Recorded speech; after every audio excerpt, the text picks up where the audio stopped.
Hi, Jasmine studio அகாடமிலேருந்து Yasmin. So ma'am வந்துட்டு 7.5 monthsக்கு முன்னாடி நம்மக்கிட்ட ஹேர் எக்ஸ்டென்ஷன் பண்ணிக்கிட்டாங்க. ஸோ லேட்டாக வந்துட்டு ரீஃபிக்ஸிங் பண்ணுறதுனால என்னெல்லாம் இஷ்யூ ஆகுன்றத அவேர்னஸ் கொடுக்கறதுக்காக தான் நான் இந்த வீடியோ ஷேர் பண்ணுறேன். ஸோ இங்கே பாருங்கள் எவ்வளோ டேங்கிள் ஆகிருக்குன்னு சொல்லிட்டு. ஸோ இதனால் என்ன நடக்கும் அப்படின்னா, உங்களோட எக்ஸ்டென்ஷன் ஹேர் வந்துட்டு ஃபேட் ஆகுமானா, எக்ஸ்டென்ஷன் ஹேர் வந்து ஃபேட் ஆகாது. நாங்கள் அதை வந்து சேஃபாக ரிமூவ் பண்ணிடுவோம். பார்த்தா தெரியும் உங்களுக்கு.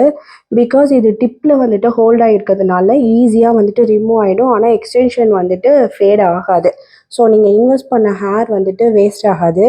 ஆனால் உங்களோட ஓன் ஹேர் வந்துட்டு பயங்கரமாக டேங்கிள் ஆகிறதுனால அதிலிருந்து ஹேர் ஃபால் நிறையவே இருக்கும். ஸோ இதுதான் இதுக்கான வந்துட்டு ப்ராப்ளம்னு நம்ம சொல்லலாம். ஸோ கரெக்டான டைமில் நீங்கள் உங்களோட ரீஃபிக்ஸிங் ஷெடியூலை ப்ராப்பராக நீங்கள் பிளான் பண்ணிக்கிட்டிங்கன்னா இந்த மாதிரியான இஷ்யூஸ் ஆகாது. பட் இதையுமே நாங்கள் கொஞ்சம் டைம் எடுத்து அழகாக ரிமூவ் பண்ணி கொடுத்துருவோம். ஸோ அதை நான் நெக்ஸ்ட் வீடியோவில் ஷேர் பண்ணுறேன். தேங்க்யூ.